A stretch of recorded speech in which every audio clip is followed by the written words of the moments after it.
When Jeremy finally dragged himself into the Intergalactic Bureau on the 11th morning, the air was thick with a tension you could cut with a plasma knife. It was heavier than a neutron star's lunch break. The corridors, normally a chaotic symphony of buzzing and beeping, were deathly quiet. Nobody was laughing, nobody was singing. Even the notoriously rebellious coffee machine had stopped its usual hissing and gurgling. Something was definitely, catastrophically wrong. And then, the announcement crackled through the speakers, a voice dripping with dread. "Attention all staff, the Intergalactic Audit team has arrived. Please prepare your departments for full inspection." The moment those words echoed, every single being in the building froze mid-stride. Papers took flight like startled birds. Screens flickered erratically. Somewhere in the distance, a faint, terrified scream was heard. Suddenly, Glorx, the gelatinous HR manager, materialized beside Jeremy, bubbling uncontrollably in a state of sheer panic. "Jeremy!" he practically yelled, his voice wobbling. "Hide the motivational posters! Ditch the snack dispenser, the auditors! They hate morale!" Jeremy just blinked, completely bewildered. "How can anyone hate morale?" he asked. Glorx's response was a dark, foreboding gurgle. "You'll see," he said, as a pair of terrified interns scurried past, clutching armfuls of shredded paperwork and what looked like half-melted spreadsheets. A moment later, the main doors of the bureau slid open with an ominous, drawn-out hiss. In marched the audit team. There were 7 of them, all clad in identical, soulless gray suits. Their faces were blank slates, their eyes glowing with the cold, red fire of pure numerical judgment. Their leader, a towering mechanical entity known only as Auditor Prime, held a clipboard that looked like it was forged from pure, unadulterated logic. "Greetings, inefficient organisms," Auditor Prime's voice boomed, flat and devoid of any emotion. "We are here to verify your productivity, your accuracy, and your compliance with the universal standards of boring perfection." Jeremy gulped, a lump forming in his throat. "Sounds fun," he muttered under his breath. The audit began without a second's delay. It was a spectacle of absurd scrutiny. One auditor started timing how long each employee took to blink. Another was meticulously measuring the exact temperature of the office coffee. A third was interrogating a poor clerk about the officially sanctioned number of jokes allowed per hour in the workplace. Jeremy, bless his heart, tried to help. But everything he touched seemed to pour gasoline on the fire.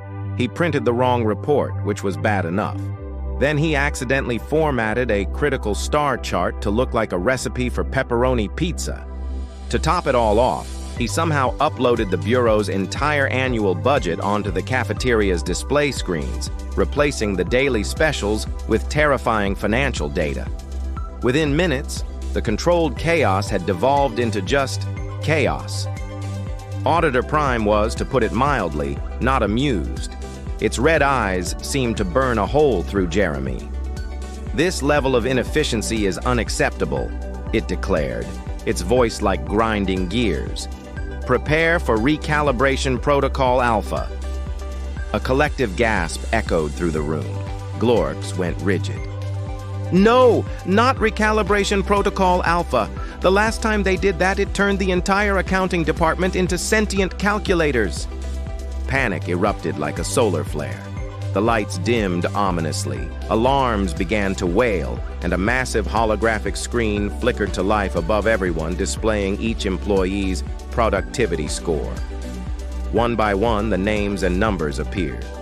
Jeremy's score was the very last to pop up. It read, -42. -42?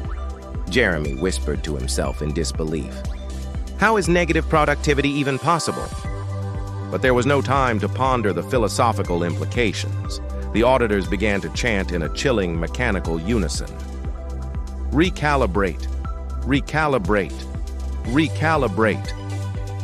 The entire building started to tremble as beams of cold, blue energy began scanning the office, locking onto terrified employees. Desperate, Jeremy's eyes darted around. searching for anything, any solution, any escape. And then he saw it. A familiar sight from the previous day's chaos. The karaoke microphone still plugged in, humming faintly with latent power. He had used humor to save the Bureau once before.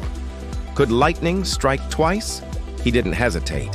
He snatched the microphone from its stand and shouted with all the confidence he could muster, "Ladies and gentlemen, robots and gelatinous supervisors, welcome to the first ever Audit Comedy Hour."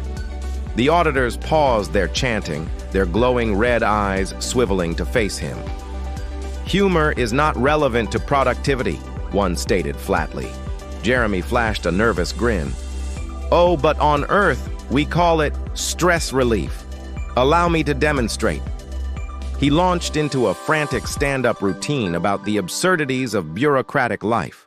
He joked about how Form XJ900 required 12 different signatures just to order a single pen, and how the time travel department consistently submitted their weekly reports before they were even written.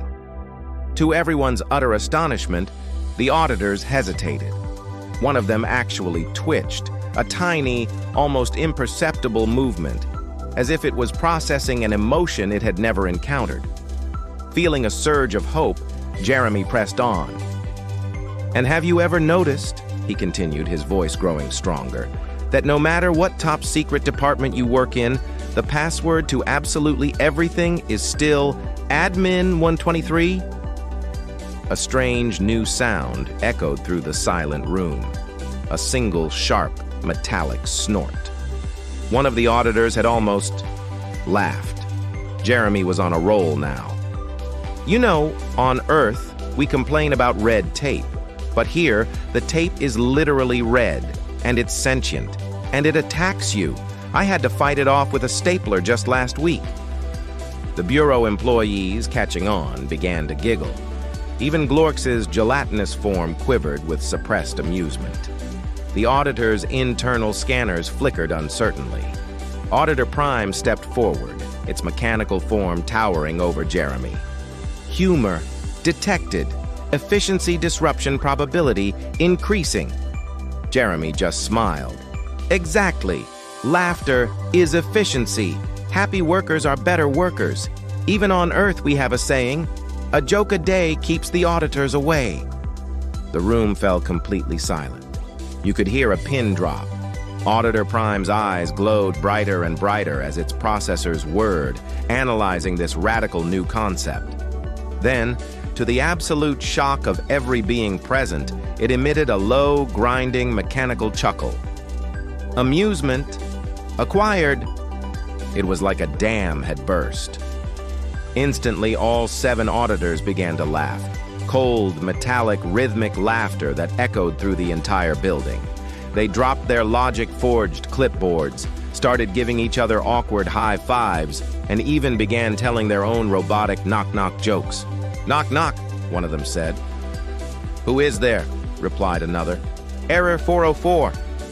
"Error 404. Who?" "Error 404. Response not found." The entire Bureau erupted with cathartic laughter. Papers flew into the air like confetti. The coffee machine sprayed a celebratory jet of foam. The karaoke lights flashed back to life, bathing the room in festive colors. Jeremy stood on a desk, triumphant, holding the microphone like a hero's sword. Just then, the director entered, drawn by the commotion. "What in the cosmos is happening here?" Glorx, now bubbling joyfully, pointed a tentacle at Jeremy. "The intern saved us, sir, again." Auditor Prime approached Jeremy, its demeanor completely changed. "Human intern from Earth, your humor has successfully optimized our emotional algorithms. As a token of our gratitude, we hereby certify your department as audit-proof for the next millennium." The director's jaw dropped. "Audit-proof? That's never happened before." The auditors gave a crisp, synchronized salute, turned in unison, and marched out in perfect rhythm, leaving behind a bureau full of dazed but delighted employees. Jeremy collapsed into his chair, exhausted but incredibly proud. "Just another normal day," he said softly to himself. The coffee machine beeped approvingly, flashing a message on its tiny screen. You should be promoted to senior reality stabilizer. Jeremy just smiled. Let's just hope they don't give me a test on that. If you enjoyed watching Jeremy survive yet another intergalactic disaster, share this video with your friends, your co-workers, and anyone who has ever suffered through the pain of an audit. Because whether it happens in the far reaches of space or right here on Earth, one truth remains the same. No one escapes paperwork, but a good laugh makes it all survivable. Thanks for watching, and don't forget to like and subscribe for more adventures.